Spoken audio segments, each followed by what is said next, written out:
आए थे हरिभजन को ओटन लगे कपास।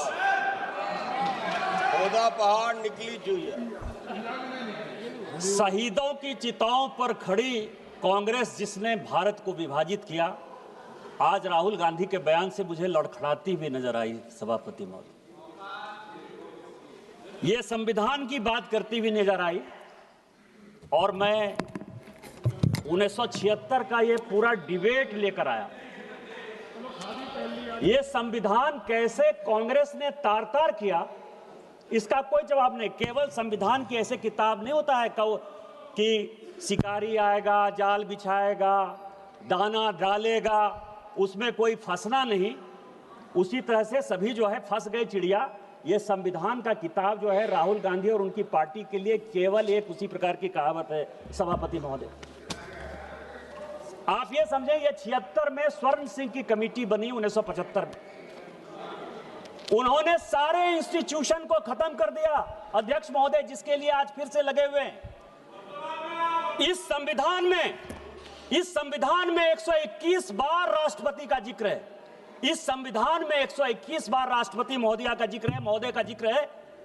आपको आश्चर्य होगा कि एक संशोधन के माध्यम से राष्ट्रपति के सारे अधिकार को कांग्रेस ने खत्म कर दिया। राष्ट्रपति रबर स्टैंप हो गया। राष्ट्रपति जो कैबिनेट कह कर देगी उस पर मोहर मारना उसका अंतिम लक्ष्य हो गया। राष्ट्रपति का इंस्टीट्यूशन खत्म हो गया। इंदिरा गांधी ने इसी वोट चोरी करके जब रायबरेली का चुनाव जीता और जब फैसला हुआ कोर्ट का, तो ऐसा सिचुएशन इस व्यक्ति ने पैदा किया, इस पार्टी ने पैदा किया कि आपको आश्चर्य होगा कि 3 जज को बाईपास करके एक ऐसे चीफ जस्टिस को बना दिया जो 8.5 साल तक इसका मुख्य न्यायाधीश रहा। प्रेस की पूरी स्वतंत्रता खत्म हो गई। इंडियन एक्सप्रेस के एडिटर रामनाथ गोयनका से लेकर सारे लोग जो कुछ को कहते थे, और यह केवल इस संविधान संशोधन में हुआ। आज वो इंस्टीट्यूशन की बात करते थे, यूपीएससी जैसी संस्था, और यह पूरे सदन को जानने वाली बात है। यूपीएससी जैसी संस्था जो आईएएस और आईपीएस और ऑल इंडिया सर्विसेज को पैदा करती है। कांग्रेस का एक कार्यकर्ता बटुक सिंह 10 साल तक यूपीएससी का चेयरमैन रहा। ये यूपीएससी की हालत कर दी इन्होंने। ये चुनाव आयोग की बात करते हैं। इस देश का पहला चुनाव कमिश्नर सुकुमार सेन, जब वो रिटायर होते हैं तो उसको सूडान का ये राज्यपाल बना देते हैं। वीएस रमा देवी जब रिटायर होती है उसको हिमाचल का गवर्नर बना देते हैं। टीएन शेषन जब रिटायर होते हैं तो उसको अहमदाबाद में भारतीय जनता पार्टी के खिलाफ कैंडिडेट बना देते हैं। और एमएस गिल जब रिटायर होते हैं तो वो इस केंद्र के मंत्री 10 साल तक इसी सदन में रहते हैं। किस चुनाव आयोग की बात करते हो? किस ईमानदारी की बात करते हो? किस पारदर्शिता की बात करते हो? कौन सी कांग्रेस की बात करते हो? सीबीआई की बात कर रहे थे। अश्वनी कुमार जो सोनिया गांधी जी और राहुल गांधी का सिक्योरिटी अफसर था, वो सीबीआई का डायरेक्टर बनाया जाता है। रंजीत सिन्हा जो कांग्रेस के अहमद पटेल के यहां रोज बैठता था और जिसकी डायरी पकड़ाई कि उसने कांग्रेस के कितने नेता कब कहां गए, उसको सीबीआई का डायरेक्टर बना देता। कौन सी बात कर रहे हो यार? सीबीआई का यही हाल, आईबी का यही हाल। एमके नारायण को जो है ढोते रहे, कभी गवर्नर बना दिए, केवल कभी नेशनल सिक्योरिटी एडवाइजर बना दिए। किस तरह की बात करते हो? हाँ, हम आरएसएस के हैं, हम आरएसएस के हैं। मुझे गर्व है कि हम आरएसएस के हैं, और आरएसएस के इसीलिए हैं कि ऋण है शरीरों में, ऋण है शहीदों का, मगर कैसे चुकाएंगे? ऋण है शहीदों का मगर कैसे चुकाएंगे? लहू की जब तक बूंद है तब तक तिरंगा लहराएंगे। यही आरएसएस का मापदंड है और यही हमारा विषय है। अध्यक्ष महोदय, वोट चोरी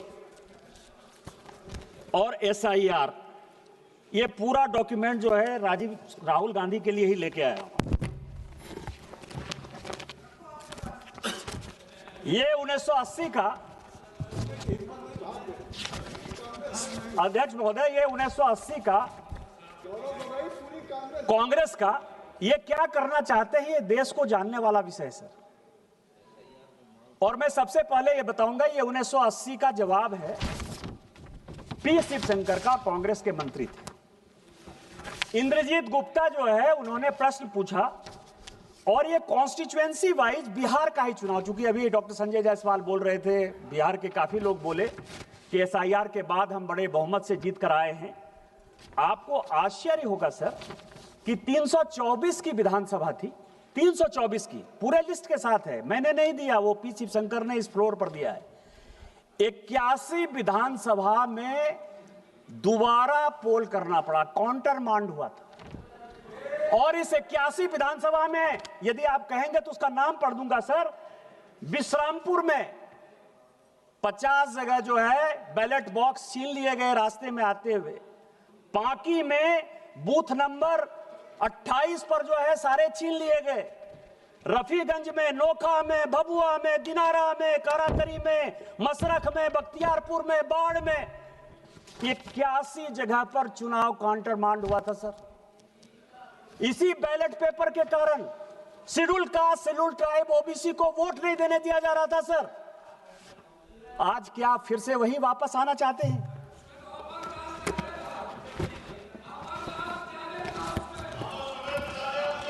ये मैं आपको सभापति महोदय, ये सभी लोगों ने कांग्रेस से लेकर डीएमके से लेकर टीएमसी तक वाईएसआरसीपी ने जो है ईवीएम की बात की। ये ईवीएम की पूरी हिस्ट्री लेकर आओ सर, पूरी हिस्ट्री है। हिस्ट्री किसने, ये ईवीएम कौन लेकर आया? ये ईवीएम कांग्रेस लेकर आई सर।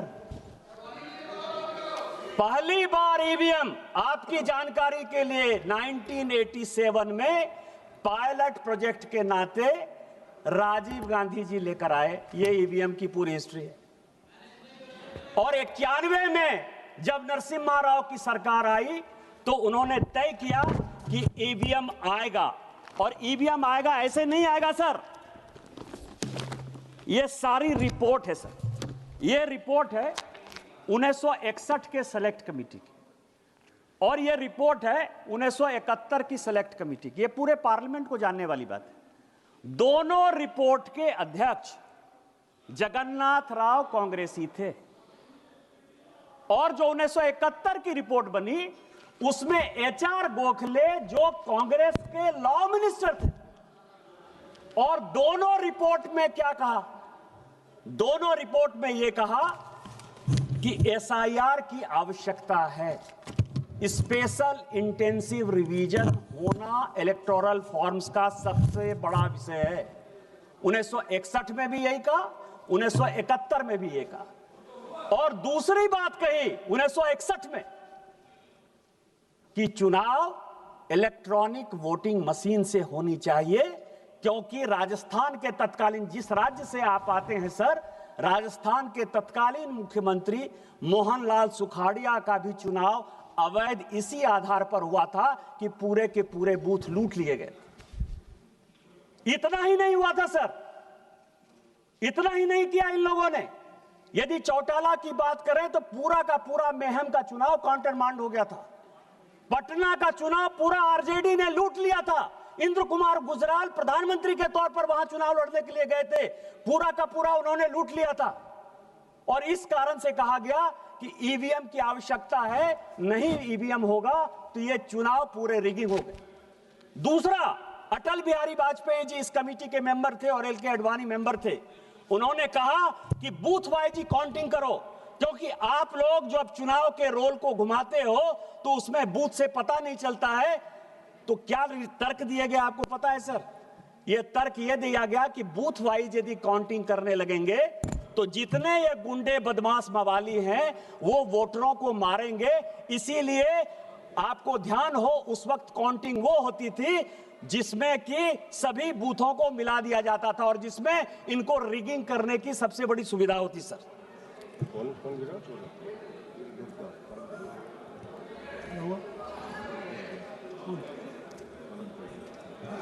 गिरे, ठीक है ना, पेट बुढ़िया। चलो बोलिए। अध्यक्ष महोदय, बड़ा ये लोग, मैं आपको बताऊं कि इतिहास के पन्नों को तोड़ना मरोड़ना यदि कोई सीखे तो उसको कांग्रेस से सीख जरूर लेनी चाहिए सर।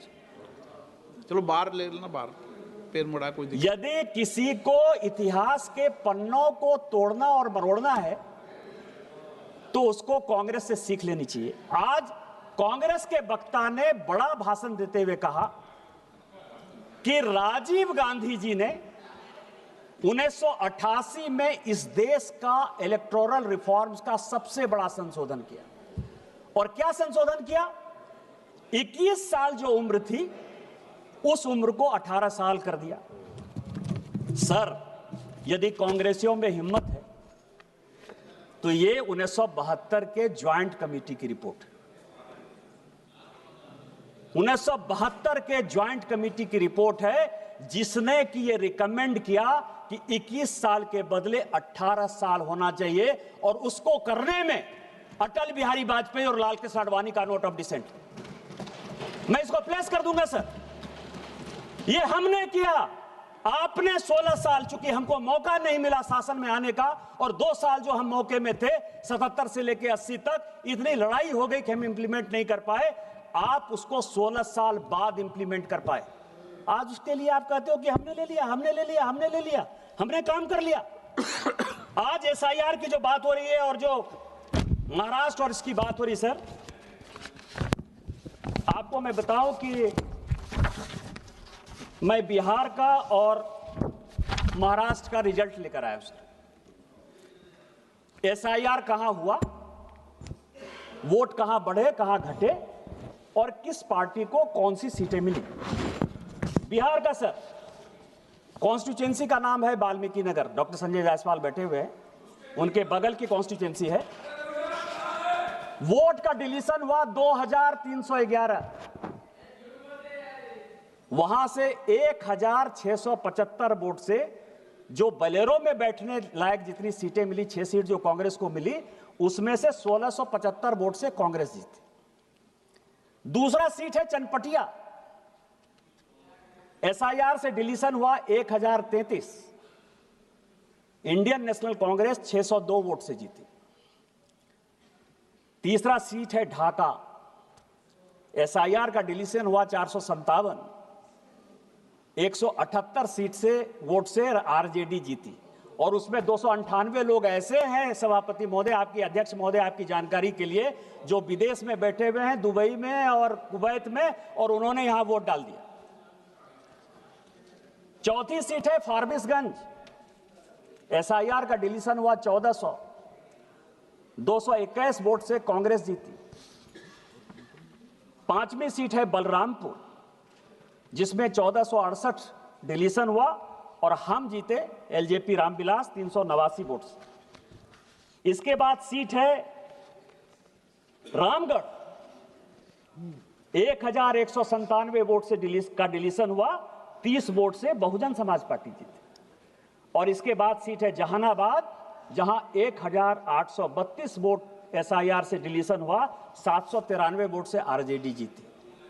हम हारने वाले हैं सर, लेकिन हम इस देश के लिए, दलितों के लिए, पिछड़ों के लिए, शेड्यूल कास्ट के लिए, शेड्यूल ट्राइब के लिए हम वोट की राजनीति नहीं करते। हम राजनीति देश की करते हैं कि जो लोग एसआईआर में, मेरे माँ पिताजी का नाम कटा, मेरे माँ पिताजी गांव में नहीं थे, मेरे माँ पिताजी शहर में रहते हैं, मेरे साथ दिल्ली में रहते हैं, उनका नाम कटा, और मुझे खुशी है कि उनका नाम कटा, क्योंकि वो दिल्ली में रहते हैं तो किसी कीमत पर बिहार में वोट देने के अधिकारी नहीं थे। 70 साल का एसआईआर है क्या सर? 70 साल का एक आदमी तजिमुल, मैं आपको नाम कहता हूं क्योंकि मुझे पार्टी ने प्राणपुर का इंचार्ज बनाया था सर, एक मुझे खबर मिली, मैं उसके घर पर गया, तजिमुल नाम था। 70 साल में वो आदमी आकर कहता है कि मैं वोटर लिस्ट में अपना नाम डालना चाहता हूं। इलेक्शन कमीशन ने पूछा कि 18 साल जब वोटिंग का राइट हो गया तो आप 70 साल तक क्या कर रहे थे? 2020 के वोटर नहीं, 2015 के वोटर नहीं, 2010 के वोटर नहीं, 2005 के वोटर नहीं। तो क्या आपको लगता है कि यह देश जो है वो बांग्लादेशी वोटरों से जो है बिहार का चुनाव होगा, देश का चुनाव होगा? यदि तजिमुल, मैं नाम बता रहा हूं, मैं आजिम नगर का तजिमुल है, मैं नाम बता रहा हूं, पप्पू यादव, बैठो, आप बैठो। मैं नाम बता रहा हूं, आजम नगर का तजीबुल है जो 70 साल में जो है बनना चाहता था। बैठो जनाब। तीसरा सर,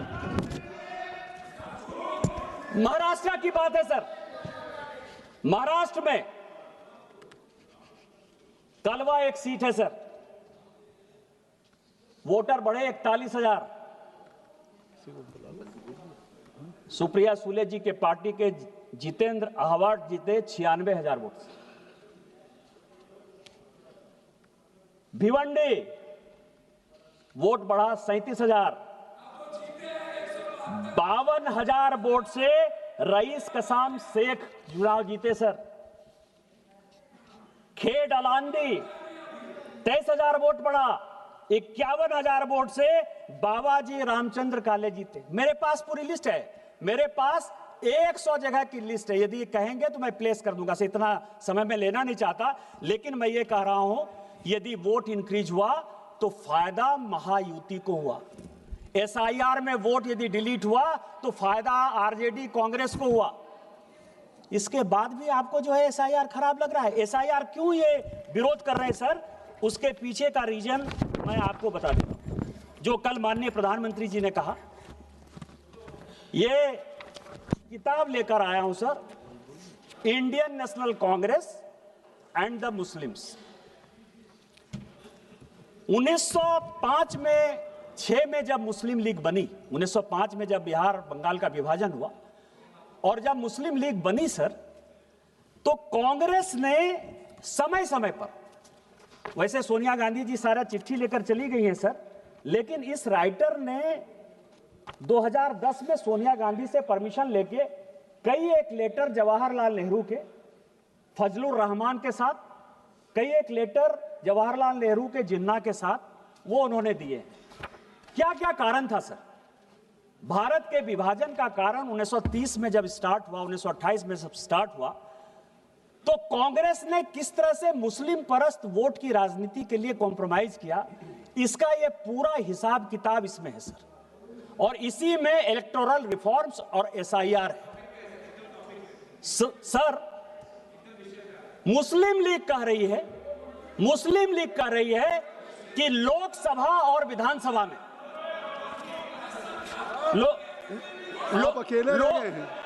लोकसभा, पप्पू यादव जी आप बैठे बैठे मत बोलिए, जब आपका नंबर आएगा स्पीकर सर, कि लोकसभा और विधानसभा की अलग सीट हमको दो, नहीं तो हम जो है भारत का विभाजन कर देंगे। गोलमेज सम्मेलन में फैसला नहीं हुआ, 37 का चुनाव आ गया और 37 के चुनाव में एक दूसरे के साथ कैसे फ्रेंडली फाइट होना है मैं आपको बताऊं। मैं किताब रख दूंगा सर कि जिन्ना ने यदि कांग्रेस के खिलाफ बयान दिया तो नेहरू जी उसको चिट्ठी लिखते हैं कि तुम जो है मेरे खिलाफ क्यों बयान दे रहे हो, और यदि नेहरू जी ने जिन्ना के खिलाफ बयान दे दिया तो नेहरू जी तो Jinnah nothing will go on record except Nishikant Dubey ji what he is saying, nothing will go on record. आप ये समझे सर कि इसी तरह का सिचुएशन जो 1906 से लेकर 1947 तक भारत के विभाजन की रूपरेखा जिस तरह से रखी गई, उसी तरह इलेक्शन कमीशन के खिलाफ जाकर, एसआईआर के खिलाफ जाकर पूरी की पूरी कांग्रेस पार्टी उसी तह पर जाना चाहती है। मैं ये है सर, आप एसआईआर के तह तक आइए। अभी बंगाल का चुनाव हो रहा है सर, और बंगाल के चुनाव में मैं कुछ चीजें जनता के जानकारी के लिए आपके माध्यम से, सदन के माध्यम से डालना चाहता हूं सर, कि 2011 में टोटल पॉपुलेशन बंगाल का 9 करोड़ 13 लाख पॉपुलेशन की वोटर टोटल पॉपुलेशन, और उसमें 6 करोड़ 44 लाख हिंदू हैं और लगभग 3 करोड़ मुस्लिम हैं और लगभग 6.5 लाख क्रिश्चियन। अब आप समझें कि कुछ ऐसे जिले हैं सर, वो जिले हैं दार्जिलिंग, बांकुड़ा, पुरुलिया, दिनाजपुर, मालदा, मुर्शिदाबाद, बीरभूम, जिन लोगों ने 24 परगना जिनकी आबादी 1951 से मैं तुलना करना चाहता हूं सर, और आज जो है 2011, क्योंकि अभी अंतिम जनगणना यही हुई है, और ये सबको जानने की आवश्यकता है। इसीलिए जानने की आवश्यकता है एसआईआर की क्यों आवश्यकता है कि मैं जिस संथाल परगना से हूं सर, मैं जिस संथाल परगना से एमपी हूं, 1951 में हम सभी schedule caste, schedule tribe, OBC सब की बात करते हैं। हम ऐसे दुर्भाग्यपूर्ण राज्य से आते हैं, झारखंड से, जहां की पूरे देश भर में डिलिमिटेशन हो गया। हमारे यहां झारखंड में आज भी डिलिमिटेशन नहीं हुआ, और अभी जो 2026-27 में डिलिमिटेशन होगा, मैं सोचता हूं कि शायद वहां भी डिलिमिटेशन नहीं होगा। उसका कारण यह है सर कि 1951 में हमारे यहां आदिवासियों का पॉपुलेशन 45% था। आज जब 2011 की जनगणना हुई तो आदिवासियों का पॉपुलेशन केवल और केवल 27-28% है, केवल 27-28%। और इसीलिए जब 2008 में डिलिमिटेशन होने लगा तो लोकसभा की 1 सीट और विधानसभा की 3 आदिवासी की सीट खत्म होने लगी। सभी पॉलिटिकल पार्टी ने यह फैसला किया कि आदिवासियों का सीट कम नहीं होना चाहिए, और इस कारण से हमारे यहां डिलिमिटेशन नहीं हुआ। आज जब जनगणना होगी सर, तो हमारे यहां मुश्किल से 20 से 22% आदिवासी होंगे। जिस मुसलमान की आबादी 9% थी, आज उस मुसलमान की आबादी 2011 में 24% है। पूरे देश भर में मुसलमान 4% बढ़े हैं, पूरे देश भर में मुसलमान 4% बढ़े हैं। हमारे यहां रोजगार का एक साधन नहीं है, लोग विस्थापन और पलायन के शिकार हैं। इसके बावजूद भी 15% मुसलमान कौन हैं? वो सभी बांग्लादेशी घुसपैठिए हैं, जिसके आधार पर कांग्रेस, जेएमएम, टीएमसी चुनाव जीतती है, और इसी कारण से वो एसआईआर का विरोध करती है। आप इसको देखिए सर, चुनाव का मैं आपको बताऊं, 24 परगना में 1941 में मुस्लिम वोट जो है वो 32% था। जब भारत स्वतंत्र हुआ और जब बांग्लादेश बन गया तो 24 परगना में मुस्लिम का आबादी 1951 में केवल 23% था, और आज 2011 की जनगणना के हिसाब से ये फिर से 33% है, फिर से 33% है। पूरे देश भर में मुसलमान इन दिनों में 4% बढ़े हैं, 24 परगना में 13%, 14% कैसे बढ़े? इसका जवाब कौन देगा? कोलकाता सर, कोलकाता में ये 2011 की बात कर रहे हैं हम। I am not talking about 2025। उस वक्त हमारा होम मिनिस्टर नहीं था, कांग्रेस का था। आपने उसको बचाया है, आपने, सीपीएम ने और कांग्रेस ने मिलकर मुसलमान को लाया है, इसीलिए एसआईआर का विरोध कर रहे हैं, इसीलिए ईवीएम का विरोध कर रहे हैं आप। कोलकाता 1941 में 24% था, जब भारत स्वतंत्र हुआ तो 12% रह गए सर, केवल 12%। ये आपको भी देखने की बात है काकोली जी, 5 साल के बाद आपका बच्चा नहीं जीत कर आएगा, मुसलमान जीत कर आएगा जो बांग्लादेशी होगा। एक मिनट निशिकांत जी, ये जो अपनी फिगर, हर मेंबर को अपनी फिगर देंगे, अगर कोई चुनौती देता है तो उसके लिए मैं कहूंगा ये अपना कॉन्फिगरेट कर देंगे, तो ऐसा नहीं है। आप बैठिए, आपको आर्टिकुलेट कर देंगे, आर्टिकुलेट कर देंगे। 12% था सर, आज 2011 की जनगणना के हिसाब से, 2011 की जनगणना के हिसाब से स्पीकर सर वो 22% है। 10% मुसलमान कोलकाता में बढ़े हैं सर। मालदा और मुर्शिदाबाद, मालदा में मुस्लिम 28% था, जब भारत स्वतंत्र हुआ तो 22% पर आ गया। आज मालदा में 46% है, मुर्शिदाबाद में 46% है। और इसीलिए लालजी जी आप बैठ जाएं, लालजी बैठ जाएं, माननीय सदस्य बैठ जाएं। ये निशिकांत दुबे जी, माननीय निशिकांत दुबे जी आप सुन लें। निशिकांत दुबे जी ने ये आज चुनाव सुधार पे बात नहीं कह रहे हैं, इसके पहले भी डेमोग्राफी के बारे में ये कई बार सवाल उठा चुके हैं इस सदन में, तो ये इनको मैंने अलाउ किया, तो इनको करने दिए। आप बैठिए सर। आप नहीं डिक्टेट करेंगे, नहीं सर।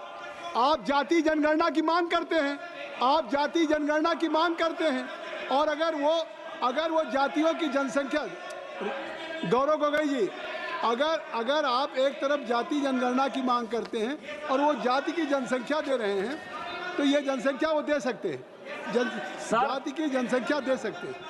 सर 24 नवंबर 1980 लाल कृष्ण आडवाणी जी का प्रश्न है इलेक्टोरल रिफॉर्म्स, और वो कह रहे हैं सर, अभी राहुल गांधी जी बड़ा लंबा बोल कर गए कि प्रधानमंत्री जी मेंबर हैं, अमित शाह जी मेंबर हैं, मैं अकेले मेंबर हूं, मेरी बात नहीं सुनी जाती है। ये 24 नवंबर 1980 का लाल कृष्ण आडवाणी का पार्लियामेंट में इलेक्टोरल रिफॉर्म्स पर क्वेश्चन है सर, और उसका जवाब शिवशंकर जी देते हैं। शिवशंकर जी ये देते हैं, रिकॉर्ड का चीज है सर, कि चुनाव आयोग बहुत ही ईमानदारी से काम कर रहा है, इसीलिए अपोजिशन के किसी नेता को उसके सिलेक्शन प्रोसेस में इन्वॉल्व करने की आवश्यकता नहीं। 1950 से लेकर 2014 तक आप जो है लगभग 64 साल तक आपने जिसको चाहा चुनाव आयोग का अधिकारी बैठा दिया। मदर टेरेसा पर जिस आदमी ने किताब लिखा, जो ज्वाइंट सेक्रेटरी के लिए एम्पैनल नहीं हुआ, एडिशनल सेक्रेटरी के लिए एम्पैनल नहीं हुआ, सेक्रेटरी के लिए एम्पैनल नहीं हुआ, वो नवीन चावला चीफ इलेक्शन कमिश्नर हो गया। केवल मदर टेरेसा का जो है, केवल क्रिश्चियनिटी को जब बढ़ा रहा था, केवल उसके आधार पर आपने चुनाव आयोग बना दिया। एमएस गिल, जिसने की राहुल, जब Sonia Gandhi ji office of profit के चक्कर में फंस गई और लगा कि ये दीवार हो जाएंगी, 6 साल के लिए चुनाव लड़ने के लिए काबिल नहीं रहेंगी, उस एमएस गिल को आपने जब बचाया, उसने उसके रिटायर होते ही 10 साल तक उसको ढोते रहे, आप केंद्र में मंत्री बनाए रखे। आज आप जो है 100 चूहे खा के बिल्ली चले हज को।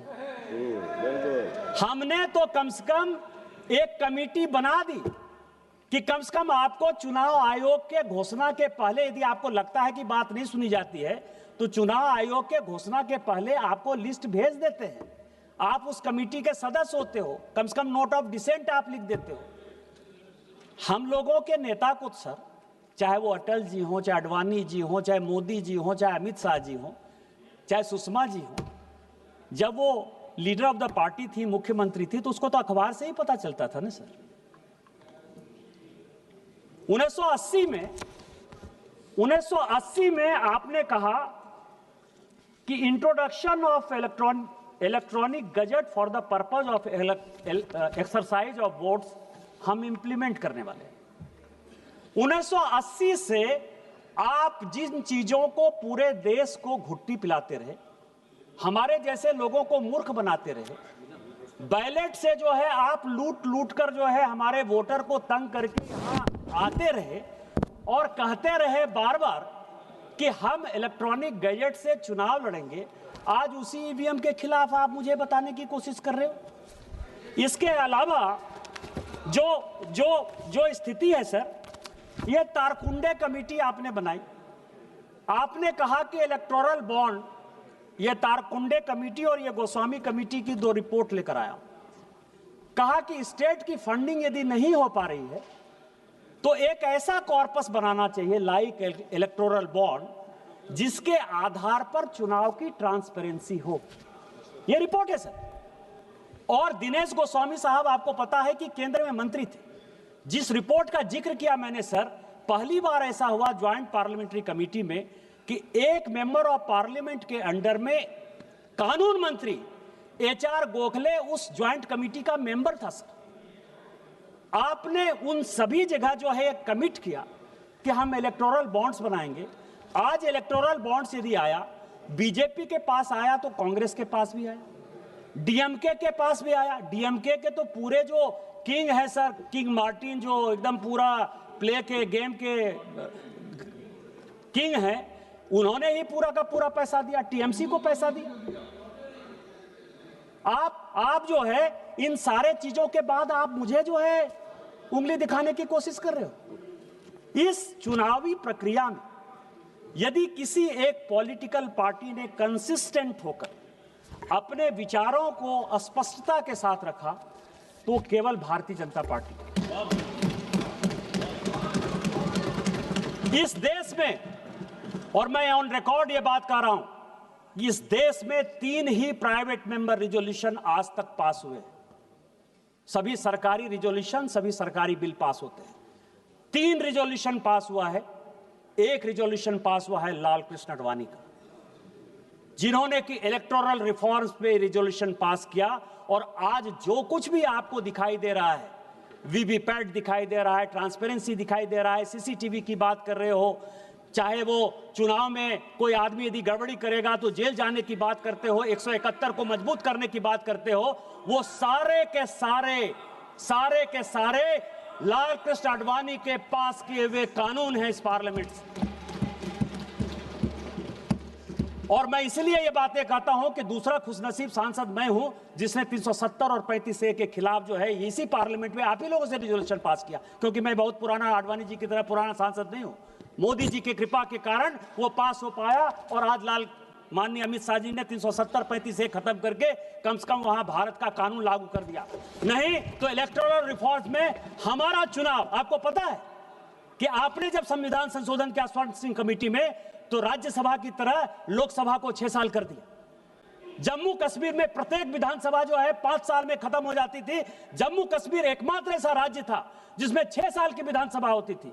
370 और 35A खत्म करके हमने शेड्यूल कास्ट को भी सीट आरक्षित किया, शेड्यूल ट्राइब को सीट आरक्षित किया और 5 साल की विधानसभा की हमने इंटीग्रेट किया, हमने इलेक्टोरल रिफॉर्म्स किया, आपने नहीं किया। उसी तरह से आज सुप्रीम कोर्ट का जो भी जजमेंट आ रहा हो, लेकिन क्या आपको लगता है कि चुनाव में जिस तरह से पैसे की बाढ़ आ रही, क्या आज सारे पॉलिटिकल पार्टी को सोचने की आवश्यकता नहीं थी? खोदा पहाड़ निकली चूहिया वाली हालत हो गई। मैं तो राहुल गांधी जी से बहुत कुछ सुनना चाहता था, समझना चाहता था, जानना चाहता था। आज मैं कसम खा के आया था कि आज मैं केवल नेहरू जी की बड़ाई करूंगा, राजीव गांधी जी की बड़ाई करूंगा, इंदिरा जी की बड़ाई करूंगा, क्योंकि ये सारे कमेटी नेहरू जी ने बनाए थे, इंदिरा जी ने बनाई थी या राजीव गांधी जी ने बनाया था। लेकिन मुझे लगा आप परिवारवाद के बहुत खिलाफ। इलेक्टोरल रिफॉर्म्स में आप ही ने पास किया 1972 का। आपको पता है क्या पास किया? कि राष्ट्रीय अध्यक्ष का चुनाव, प्रदेश अध्यक्ष का चुनाव पूरे ट्रांसपेरेंट तरीके से होगा। आप ही ने, आपने कहा है, हमारे यहां 6 साल का, आप तो उस पार्टी में 20 साल रहे हो कीर्ति आजाद साहब, हमारे यहां अध्यक्ष को 2 टर्म मिलता है और 1 टर्म अध्यक्ष का 3 साल के लिए होता है। इसीलिए नड्डा जी 2020 में बने हैं, उनका टर्म 2026 तक है। आप अपने यहां देखिए कि ममता बनर्जी जी जब से अध्यक्ष बनी है, कोई दूसरा अध्यक्ष नहीं बना है। आप डीएमके में देखिए कि करुणानिधि जी के परिवार के बाद कोई अध्यक्ष नहीं बना है। उसके लिए शरद पवार एक्सेप्शन हो सकते हैं कि उनके पार्टी में अध्यक्ष जो है उनके परिवार के लोग नहीं है, मैं उनको मान सकता हूं। लेकिन आप ये देख लीजिए, आप कांग्रेस का देख लीजिए, गांधी परिवार को छोड़कर कोई दूसरा बनता नहीं, और जो बनता है उसकी स्थिति सीताराम केसरी टाइप हो जाती है, उसके धोती खोल लिए जाते हैं। किस ओबीसी की बात करते हो? किस रिफॉर्म्स की बात करते हो? किस कमेटी की बात करते हो?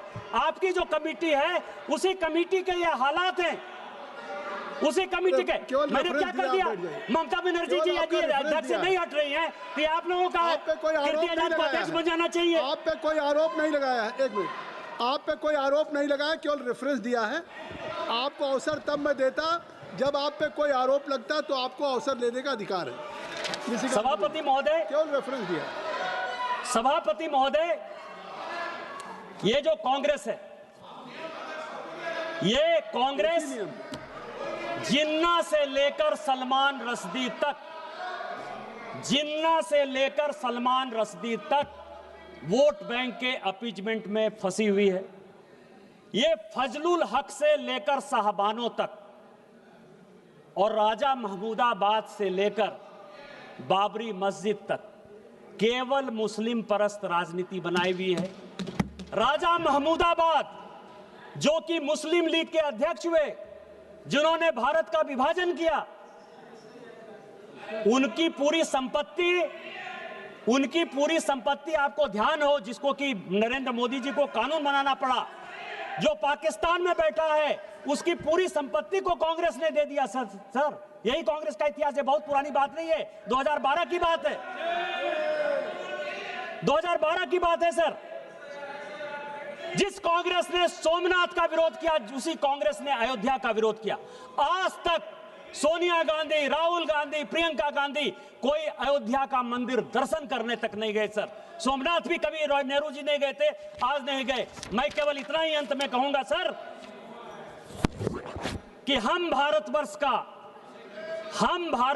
का हृदय से अमिट सम्मान करते हैं, यहां के चांदनी मिट्टी का गुणगान करते हैं।